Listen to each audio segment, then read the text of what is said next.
रूपा और उमेश की शादी कुछ महीने पहले ही हुई थी। रूपा एक छोटे से गांव की रहने वाली लड़की थी। रूपा अपने ससुराल को अच्छे से संभालती थी। माँ जी, जब से हमारी शादी हुई है हम अपने घर ही नहीं गए हैं। हम सोच रहे हैं 2 दिन के लिए अपने गांव जाकर आ जाएं, माँ से भी मिलाएंगे। अरे क्या करेगी अपने गांव जाकर? अपनी माँ से बात करनी है तो फोन पर कर ले, हालचाल फोन पर पूछना है तो पूछ लेना। अब शादी हो गई है तेरी। हाँ भाभी, माँ सही बोल रही है। आपकी शादी हो गई है और अब आप इस घर की बहू हैं। आपको बात करनी है तो फोन करके उनके हालचाल पूछ लीजिए। पता नहीं माँ जी गाँव जाने से क्यों मना कर रही है मुझे। जब से शादी हुई है मैं एक बार भी अपने माँ के पास नहीं गई हूँ। रूपा को बच्चों की आवाज आती है और रूपा काम खत्म करके बाहर बच्चों को देखकर अपना बचपन याद करके खुश होती है। तभी कविता कॉलेज जाने के लिए बाहर आती है। तभी अपनी भाभी को हंसते हुए देखकर वो बोलती है, भाभी बाहर खड़े होकर क्या खुश हो रही हो? ये उम्र नहीं है अब आपकी बच्चों के साथ खेलने की। शादी के बाद एक औरत को घर संभालना होता है, जिससे उसके ऊपर जिम्मेदारियां होती हैं। और एक आप हो जो इतनी बेफिक्र होकर अपना काम छोड़कर बाहर खड़ी होकर दांत दिखा रही हो। पर दीदी, मैंने अपना सारा काम खत्म कर लिया है जब भी मैं बाहर आई हूँ। चल चल, अपने बाप को मत सिखा। मेरा मतलब है भाभी, आपको शर्म नहीं आती? अपनी ननंद से जवान चलाती हो और शादी के बाद ससुराल में कभी काम खत्म नहीं होता, समझी? जाओ और अंदर जाके काम करो। अरे कविता, क्यों बेचारी अपनी भाभी को इतना बोल रही हो? और वैसे भी खेलने कूदने की कोई उम्र थोड़ी होती है। उसने काम खत्म कर लिया है तो फिर क्यों चिल्ला रही हो तुम अपनी भाभी पर? आंटी जी, माँ भाभी को काफी देर से घर में देख रही हैं और घर में सारा काम ऐसे ही फैला पड़ा हुआ है, इसलिए भाभी को मैंने अंदर भेजा। और वैसे भी माँ को भाभी की बहुत फिक्र रहती है, इसलिए भाभी को हम कहीं जाने नहीं देते। कहीं उन्हें कुछ हो गया तो? अच्छा, हमको सिखा रही है? आई बड़ी मुझे सिखाने वाली। बेचारी गांव की सीधी लड़की को नौकरानी बना रखा है और बोल रही है कि माँ को बहू की फिक्र है। खैर, मुझे क्या, शाम को जब कंचन टहलने आएगी तब पूछूंगी। शाम होते ही रूपा की ननद कॉलेज से आ जाती है। कुछ देर बाद ही उमेश भी ऑफिस से आ जाता है। रूपा सभी के लिए खाना बनाकर टेबल पर लगा देती है और सभी बैठकर खाना खाते हैं। खाना खाते खाते कंचन रूपा के खाने की तारीफ करती है और बोलती है, अरे वाह बहू, तूने सब्जी तो बहुत ही स्वादिष्ट बनाई है। स्वाद स्वाद में आज मैंने कुछ ज्यादा ही खाना खा लिया। हाँ माँ, सही बोल रही हो आप। मैंने भी आज स्वाद में ज्यादा खाना खा लिया। चलो ना, थोड़ा बाहर घूम कर आते हैं, खाना भी पच जाएगा और हमारी थोड़ी सैर भी हो जाएगी। बेटा बोल तो तू सही रही है, मैं भी यही बोलने वाली थी तुझसे। वैसे भी बहुत दिन हो गया, विनीता भी यही कह रही थी कि बहुत दिन हो गया तुम मुझसे मिलने नहीं आए। सोच रही हूँ टहलते हुए उससे भी मिलाऊंगी और खाना भी पच जाएगा। माँ जी, आप लोगों के साथ मैं भी चलूं बाहर घूमने? मैं घर में अकेली क्या ही करूँगी। तू इस घर की बहू है और घर के कामों को संभालना तेरा फर्ज बनता है। तू अकेली रह घर में और ध्यान रख अपने ससुराल का, ना कि अपने पीहर का। कंचन बहन, तू जब टहलने आती है अपनी बेटी कविता को साथ लेकर आ जाती है, पर कभी अपनी बहू को साथ क्यों नहीं लेकर आती? अरे विनीता ने आज मेरी बहू के बारे में कैसे पूछ लिया, अब मैं इसको क्या ही बोलूं। अरे क्या बताऊं तुझे विनीता, मैं इतना बोलती हूँ उसे कि हमारे साथ बाहर चल ले, कहीं घूम आ, लेकिन उसका मन ही नहीं करता और वो मना कर देती है। झूठ बोलना तो कोई इससे सीखे। वो तो कल दिन में मैं इसके घर जाऊंगी किसी बहाने से, मुझे इसके घर की रामलीला पता चल जाएगी। कविता घर में आते समय देखती है कि रूपा टीवी चलाकर उस पर फनी सीरियल देख के हंस रही है। रूपा को हंसते देख कविता को रास नहीं आता। रूपा के पास जाकर बोलती है, भाभी आप अभी तक टीवी देख रही हो? आप सो जाइए कमरे में जाके, इतनी रात हो गई है। सुबह आपको घर में काम भी करना है और मुझे मेरा सीरियल देखने दीजिए। रूपा अगले दिन सुबह रोज की तरह काम में लग जाती है। उमेश नाश्ता करके ऑफिस चला जाता है और कविता भी कॉलेज के लिए निकल जाती है। रूपा घर के सारे काम निपटाकर अपने कमरे में जाकर आराम करती है और रूपा सो जाती है। और कुछ देर बाद, कंचन बहन कहाँ गई आज? विनीता बहन, आज इतने समय बाद कैसे आना हुआ आपका? घर में सब ठीक तो है ना? तू ही रोज टहलने जाती थी जब बोलती थी। अब काफी दिन से तेरे घर नहीं आई थी और आज आई हूँ तो अनजान की तरह मुझसे पूछ रही है कैसे आना हुआ। अरे नहीं बहन, ऐसी कोई बात नहीं है। वो क्या है, काफी दिन बाद तू मेरे घर आई तो मैंने सोचा शायद कुछ काम होगा। नहीं बहन, वो घर में सारा काम करके वेली बैठी थी तो सोचा तुझसे मिलाऊं। और तू अपने कमरे में अकेली क्या कर रही है? अच्छा किया तूने यहाँ आके, मेरा भी सारा दिन मन नहीं लगता, इसीलिए मैं एक कमरे में लेटी रहती हूँ। और लेटे लेटे पता नहीं चला कि कब आँख लग गई। कंचन बहन, तेरी बहू नहीं दिख रही, कहाँ है वो? वो अपने कमरे में टीवी देख रही होगी, थोड़ा बहुत काम करके। कंचन बहन, बुला लो अपनी बहू को। जब से उसकी शादी हुई है हमें उसके हाथ की चाय पीने का मौका नहीं मिला। जरा हमें भी उससे सेवा करवाने का मौका दो। आखिर मैं भी पड़ोसन हूँ तो बहू मेरी भी हुई ना वो। अरे कैसी बात कर रही हो विनीता बहन, मैं तो तुम्हें काफी दिन से अपने घर बुला रही थी लेकिन आप आती ही नहीं थी। रुको मैं अभी बहू को बुलाती हूँ। लगता है माँ जी मुझे आवाज लगा रही हैं, जाके देखती हूँ। बहू, ये मेरी पड़ोसन विनीता है। विनीता तेरे हाथ की चाय पीने को बोल रही है, जरा दोनों के लिए 2 कप चाय ले आ। जी माँ जी। रूपा अपनी सास कंचन और पड़ोसन विनीता के लिए चाय बनाकर ला ही रही होती है कि तभी रूपा का सर घूमने लगता है और वो चाय हाथ से गिर जाती है। कंचन और विनीता रूपा को गिरते हुए देखकर उसे उठाने के लिए उसके पास जाते हैं। अरे ये मेरी बहू को क्या हो गया, ये तो बेहोश हो गई। अब मैं इसे अकेले कैसे हॉस्पिटल लेकर जाऊँ? कंचन बहन, तुम चिंता मत करो, मैं कुछ करती हूँ, किसी को बुला कर लाती हूँ।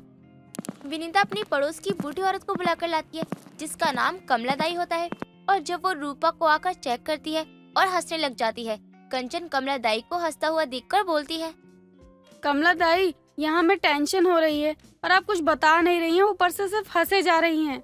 अरे परेशान होने की कोई जरूरत नहीं है, खुशियाँ आने वाली हैं तुम्हारे घर में और बहू को थोड़ी देर में होश आ जाएगा, कोई चिंता वाली बात नहीं है। अरे वाह कंचन बहन, बधाई हो, तुम अब दादी बनने वाली हो। बहुत खुशी की बात है ये। अब रूपा बहू से ज्यादा काम करवाने की जरूरत नहीं है। रूपा के गर्भवती होने के कारण कंचन उससे ज्यादा काम नहीं करवाती थी और सभी घर में नए बच्चे आने की खुशी मना रहे थे। रूपा को धीरे धीरे अपने आप कमरे में अकेले रहना पसंद था। सारा दिन रूपा कमरे से बाहर नहीं आती थी। कमरे में पड़े रहने से उसके बच्चे पर प्रभाव पड़ने लगा था, जिसके कारण रूपा अपने पति उमेश के साथ अपना चेकअप करवाने के लिए हॉस्पिटल जाती है। जब पता चलता है कि रूपा का बच्चा पेट में ही मर जाता है। माँ, अगर आज के बाद आपने रूपा को कहीं भी घूमने फिरने से मना किया तो मुझसे बुरा कोई नहीं होगा। आज आपके कारण वो अकेलेपन का शिकार हो गई, जिससे उसकी हेल्थ बिगड़ी और हमने हमारा बच्चा खो दिया। उमेश अपनी माँ को सुनाकर उदास होकर अपनी पत्नी के पास कमरे में जाता है और रूपा से माफी मांगता है, जिसके कारण आज रूपा अकेलेपन का शिकार होने के कारण उसके होने वाले बच्चे पर प्रभाव पड़ता है। कोमल ने आखिरकार अपने घर वालों को मना ही लिया था अपने बॉयफ्रेंड से शादी करने के लिए। आज उसकी शादी है। सभी रस्मों रिवाजों के बाद कोमल और प्रताप की शादी हो जाती है। वो कोमल को अपने घर ले आता है, जहाँ कोमल की सास साधना अपनी बहू का स्वागत करते हुए बोलती है, आओ बहू, तुम्हारा इस घर को कब से इंतजार था। इस घर की बड़ी बहू आ गई है। अब तो मैं अपनी जिंदगी शांति से गुजारूंगी। हाँ माँ, सही कहा आपने। कोमल आ गई ना, अब सब संभाल लेगी। वो तो मैं संभाल ही लूंगी, लेकिन बड़ी बहू मतलब प्रताप, तुम्हारा कोई और भाई भी है क्या? हाँ कोमल, मेरा छोटा भाई है विशाल। वो कभी उसका जिक्र नहीं हुआ, इसलिए मैंने तुम्हें बताया ही नहीं। और वो मेरी शादी में भी नहीं आ पाया था, क्योंकि वो बेंगलोर में काम करता है, एक बहुत बड़ी कंपनी में। अगले हफ्ते आ जाएगा।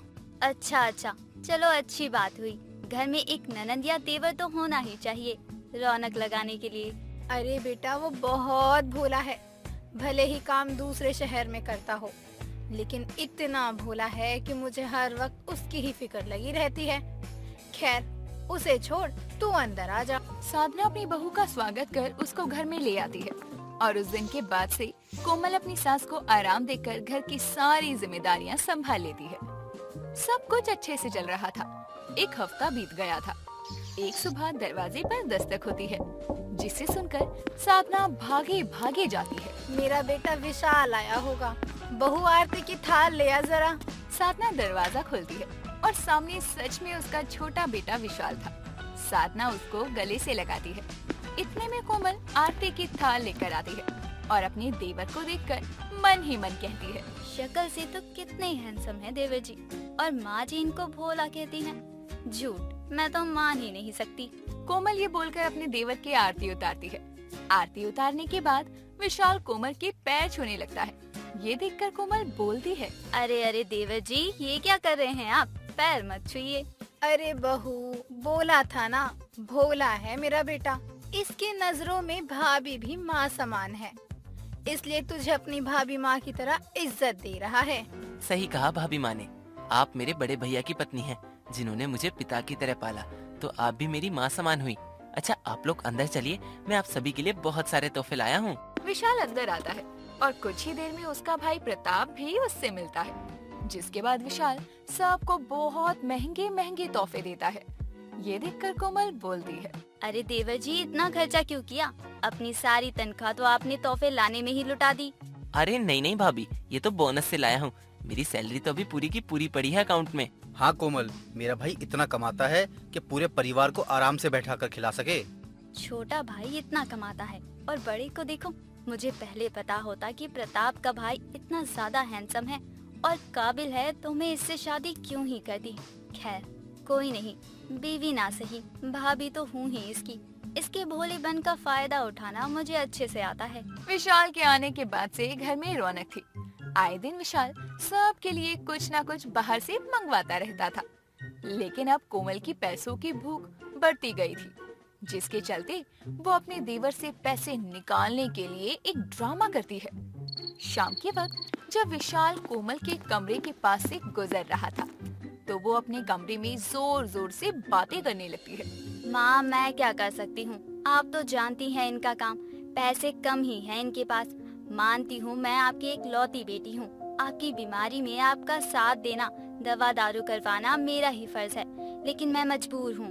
कोमल ये बोलकर फोन काट देती है, जिसके बाद वो जैसे ही पीछे मुड़ती है तो वहाँ विशाल खड़ा था, जो अपनी भाभी से कहता है, भाभी आप कुछ मत बोलना, मैंने सब सुन लिया है। और आप बस इतना बताइए, कितने पैसे चाहिए आपको अपनी माँ के इलाज के लिए? लेकिन देवर जी, मैं आपसे कैसे पैसे ले सकती हूँ? नहीं नहीं, मैं कुछ और इंतजाम कर लूंगी। नहीं भाभी, मैं आपका देवर हूँ, मेरे पैसों पर भी तो आपका ही अधिकार है। आप बस बताइए कितने पैसे चाहिए, और आप चिंता मत करना, मैं किसी को नहीं बताऊंगा। विशाल बिना ये जाने कि ये बात सच भी है या नहीं, वो पैसे कोमल को दे देता है और कोमल अपनी माँ के बहाने से पैसे लेकर उनसे अपने लिए महंगी महंगी चीजें लेती है। लेकिन उस दिन के बाद से कोमल ने अपने चंट दिमाग का इस्तेमाल करके अपने भोले देवर को फंसाना शुरू कर दिया था। ऐसे ही एक शाम साधना अपनी बहू कोमल को कुछ तस्वीरें दिखाकर बोलती है, बहू जरा देख तो ये लड़कियाँ कैसी हैं। विशाल के लिए रिश्ते आए हैं इन सभी के, पढ़ी लिखी लड़कियाँ हैं। माँ जी अच्छी हैं, बाकी आप देवर जी से पूछ लेना। लेकिन ये पढ़ी लिखी लड़कियाँ आए तो मेरा तो अकाउंट ही बंद हो जाएगा देवर जी के पास से। कुछ करना होगा। कोमल शाम के समय विशाल के साथ मार्केट कुछ सब्जियां लेने जाती है, जहां मार्केट में एक औरत अपनी सास को बेइज्जत कर रही थी। इस सिचुएशन का फायदा उठाकर कोमल अपने देवर से कहती है, देख रहे हो देवर जी, आजकल की पढ़ी लिखी लड़कियां सास को सास नहीं नौकरानी समझती हैं। ऐसी लड़कियां घर बनाती नहीं, बिगाड़ती हैं। वैसे माँ जी ने भी आपके लिए बहुत ही पढ़ी लिखी लड़कियां ढूंढी हैं, लेकिन पता नहीं कल को वो माँ जी को इज्जत देंगी या नहीं। हाँ भाभी, बात तो आप सही कह रही हैं। विशाल के दिमाग में अपनी चंट भाभी की बातें बैठ जाती है और वो घर आता है, और जब साधना उसे लड़कियों की फोटोज दिखाती है तो विशाल रिश्ते के लिए मना करते हुए बोलता है, माँ मुझे शादी नहीं करनी इनमें से किसी भी लड़की से, और मैं चाहता हूँ कि मेरी शादी हो तो भाभी की पसंद से हो। आखिर वो आपकी इतनी सेवा करती हैं, तो उनके जैसी बहू आएगी तो वो भी आपकी सेवा करेगी ना। बात तो तूने सही कही है बेटा। तो बहू, अब तेरे ऊपर है अपने भोले से देवर की बहू ढूंढने की जिम्मेदारी। जी माँ जी, चिंता मत कीजिए, मैं अपने देवर जी के लिए बहुत ही अच्छी लड़की ढूंढूंगी। कोमल पर अब विशाल के लिए लड़की ढूंढने की जिम्मेदारी थी, जिसके लिए वो अपने ही रिश्तेदार में कोई शरीफ सी लड़की ढूंढने लगती है, जो कि उसके मुताबिक चले। और अपने रिश्तेदारों में से ही एक लड़की माया का रिश्ता कोमल अपने देवर के लिए लेकर आती है और अपनी सास से बोलती है, माँ जी ये देखिए तस्वीर, ये माया है, मेरी रिश्तेदारी में है। लड़की अच्छी है, आप कहे तो रिश्ते की बात आगे बढ़ाऊं। बहू तुझे जो ठीक लगता है वो देख ले, बुला ले घर लड़की वालों को। कोमल माया के घर वालों को अपने ससुराल आने की बोल देती है, जहाँ विशाल को माया पसंद आती है और वो लोग रिश्ता पक्का करने के लिए तैयार थे। लेकिन उसी बीच जब माया वॉशरूम के बहाने छत पर जाती है तो वहाँ एक लड़के से फोन पर कहती है, अरे तुम चिंता मत करो, रिश्ता पक्का हुआ है, शादी थोड़ी हुई है। मैं तुमसे प्यार करती हूँ और शादी भी तुमसे ही करूँगी। माया ये बोलकर जैसे ही पीछे मुड़ती है, वहाँ कोमल खड़ी थी जो कि माया को कहती है, मैंने तुम्हारा रिश्ता अपने ससुराल में इसलिए नहीं किया कि तुम यहाँ से ये कारनामे करके भाग जाओ, समझी? लेकिन मैं किसी और से प्यार करती हूँ कोमल दीदी, और पापा ने बिना मेरी मर्जी जाने इस रिश्ते के लिए हाँ कर दी है। तो ठीक है ना, भागने तो तुम वैसे भी वाली हो, तो शादी के बाद भाग जाना, थोड़े बहुत पैसे लेकर। इससे मेरे ससुराल वाले मुझे थोड़ा कोसेंगे, लेकिन मेरा देवर जितना भोला है वो दोबारा शादी की जिद नहीं करेगा और जिंदगी भर उसकी कमाई मेरे काम आएगी। वाह दीदी, आप तो बड़ी चंट है। ठीक है, मुझे आपकी ये शर्त मंजूर है। कोमल माया को इस शादी के लिए मना लेती है, जिसके बाद रिश्ता पक्का होता है। दोनों घरों में शादी की तैयारियां शुरू होती है। इससे माया का झुकाव भी विशाल के प्रति हो जाता है और उसे उसके भोले स्वभाव से प्यार हो जाता है। कुछ समय में शादी हो जाती है और शादी के बाद जब माया बहू बनकर घर में आती है तो बोलती है, माँ जी, अब मैं इस घर की बहू हूँ, तो मैं इस घर को और आप सभी को कभी किसी शिकायत का मौका नहीं दूंगी। बोल तो ऐसे रही है जैसे यही रहेगी। समय गुजरता है और माया घर की सारी जिम्मेदारियां संभाल लेती है। सभी माया से खुश होते हैं, लेकिन कोमल के तन बदन में आग लग जाती है, जिसके चलते वो माया से कहती है, आखिर तुम जा क्यों नहीं रही? तुम तो भागने वाली थी ना? भूल गई हमारी डील के बारे में जो शादी से पहले हुई थी, कि तुम शादी के बाद अपने प्रेमी के साथ भाग जाओगी? माफ करना दीदी, उर्फ जेठानी जी, अब मैं कहीं नहीं जा रही। वो क्या है ना, मुझे विशाल जी से प्यार हो गया और वो सच में बहुत भोले हैं, तो उनकी जीवन साथी मेरे जैसी ही चालाक लड़की को होना चाहिए था। तो अब मैं उनके साथ जिंदगी भर रहूंगी।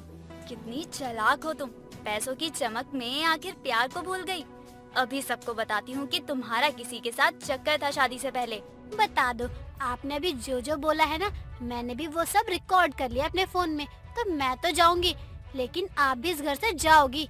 इसलिए भलाई इसी में है कि मुझे और मेरे पति को अकेला छोड़ दो और अपनी चंटगिरी दिखाने की कोशिश तो करना भी मत, वरना मैं भी नहीं छोड़ूंगी। माया के बदले स्वभाव ने कोमल को हैरान कर दिया था, जिसके चलते अब वो ना तो खुद से कोमल के बारे में किसी को कुछ बता सकती और ना ही अपने भोले देवर का फायदा उठा पाती, जिसके कारण अब विशाल कुछ समय बाद माया संग बैंगलोर चला जाता है और कोमल के हाथ अपने चंट दिमाग के चलते खाली रह जाते हैं।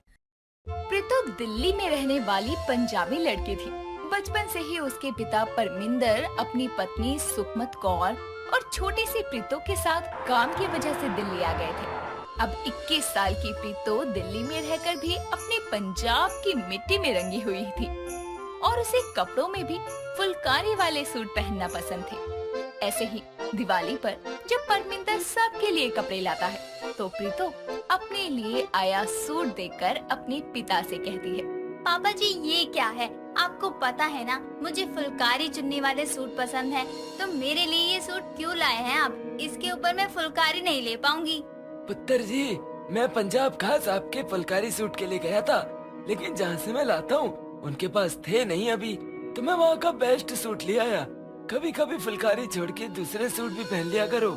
नहीं नहीं नहीं, मुझे तो फुलकारी सूट ही पहनना है। ये कैसे जिद है प्रीतो? तेरे पापा जी ने इतनी कोशिश तो करी ना, अब नहीं मिला तो क्या करे?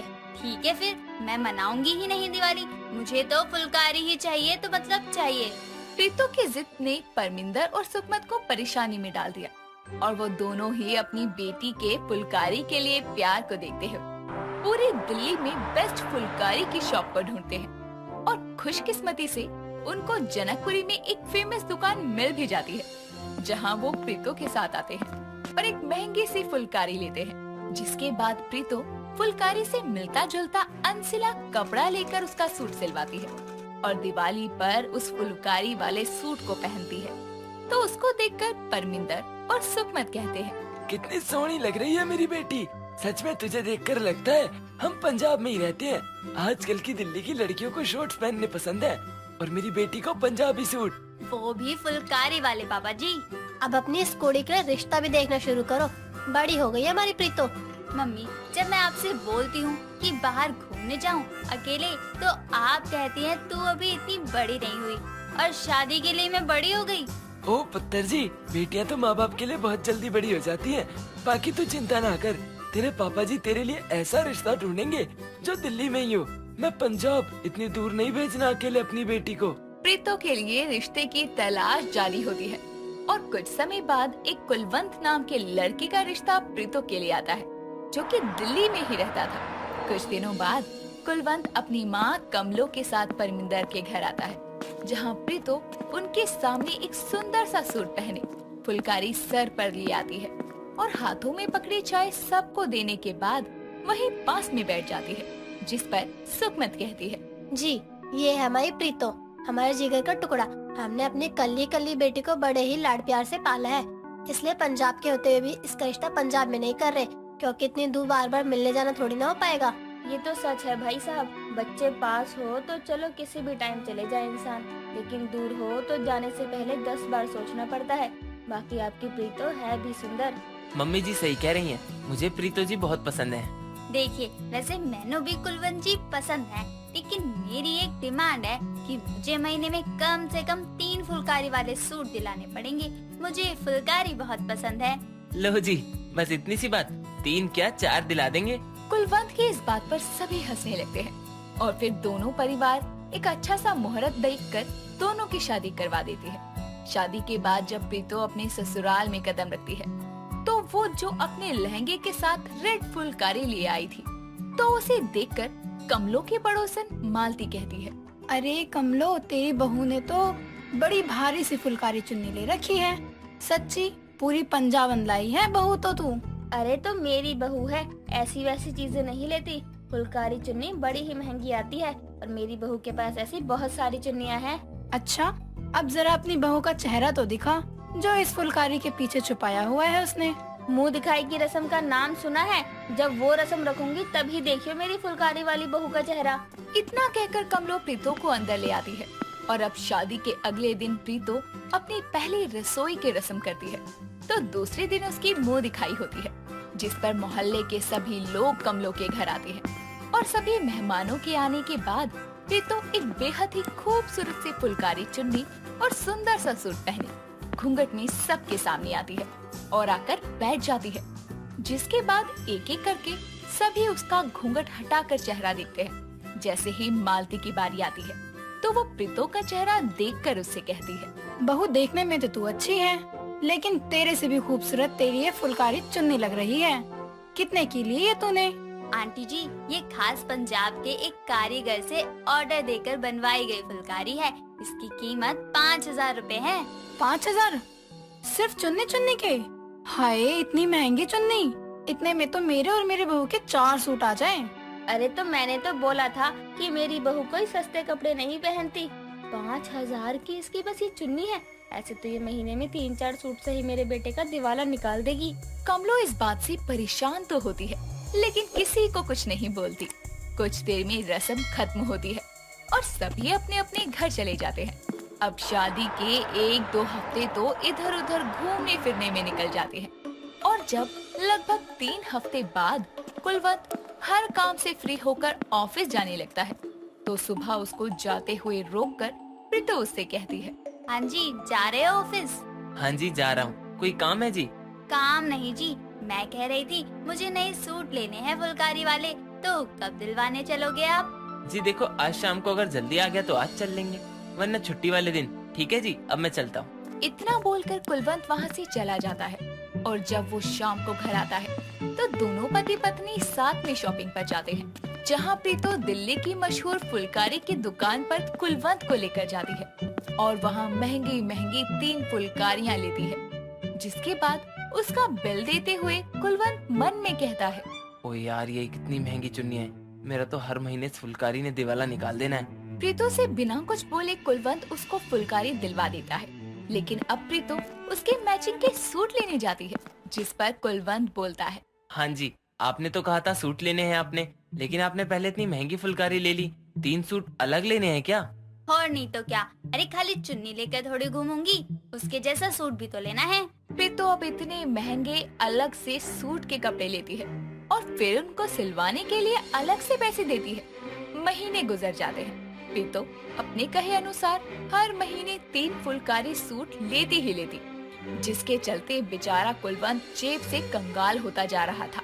लेकिन बावजूद इसके वो प्रीतो को मना नहीं कर पाता था और अपनी बेटी की ऐसी हालत को देखकर कमलो ही एक दिन प्रीतो से कहती है, बहू जरा तू मुझे अपनी फुलकारियाँ दिखाइए, सारी की सारी जितनी भी है तेरे पास। ठीक है मम्मी जी। प्रीतो सारी फुलकारी निकाल कर बेड पर रखकर अपनी सास से कहती है, लो मम्मी जी, ये सब है मेरे पास फुलकारी के नाम पर।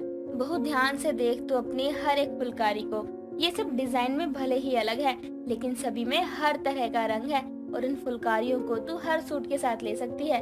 अब चाहे तू कोई भी सूट पहन, तेरी हर फुलकारी उससे मैच खा जाएगी। हाँ मम्मी जी, लेकिन आप ये मुझे क्यों बता रही हैं? कुलवंत के पास अब पैसे नहीं है तुझे हर महीने फुलकारी दिलाने के लिए, और ये महंगी भी आती है। शादी की वजह से पहले ही थोड़ा कर्जा है हम पर, लेकिन वो ये बात तुमको नहीं बोल रहा क्योंकि उसने तुमको वादा किया था हर महीने फुलकारी दिलाने का। तो बेटा वो तो खुद से नहीं रुकेगा, कहीं ना कहीं से कर्जा लेकर तेरी ख्वाहिश पूरी करता रहेगा, इसलिए तू ही थोड़ा अपने पति को समझ। कमलू की बात सुनकर प्रीतो की आंखों में आंसू आ जाते हैं और वो कुलवंत के पास जाती है। कुलवंत उस वक्त अपने एक दोस्त से पैसे उधार लेने की बातें कर रहा था। तभी प्रीतो उससे फोन लेकर फोन काटते हुए बोलती है, बस कुलवंत, अब मुझे और फुलकारी नहीं चाहिए। हर महीने मेरे पास जो है उनको ही इस्तेमाल करूंगी मैं। मुझे तो खुशी है कि मुझे इतना प्यार करने वाला पति दिया है बाबा जी ने। माफ करना, मैं आपकी प्रॉब्लम नहीं समझ पाई। प्रीतो अपने पति के प्यार और उसके हालातों को समझकर आगे बढ़ती है और अब वो हर महीने 3-3 फुलकारी लेने की जगह 5-6 महीने में एक आधी ले लिया करती। ऐसे ही उसका शौक भी बना रहता और कुलवंत को ज्यादा खर्चा भी नहीं उठाना पड़ता। दोस्तों, अगर आपको ये कहानी पसंद आई तो इसे लाइक करें, शेयर करें और कमेंट करके बताएं कि कहानी में आपको सबसे अच्छा क्या लगा।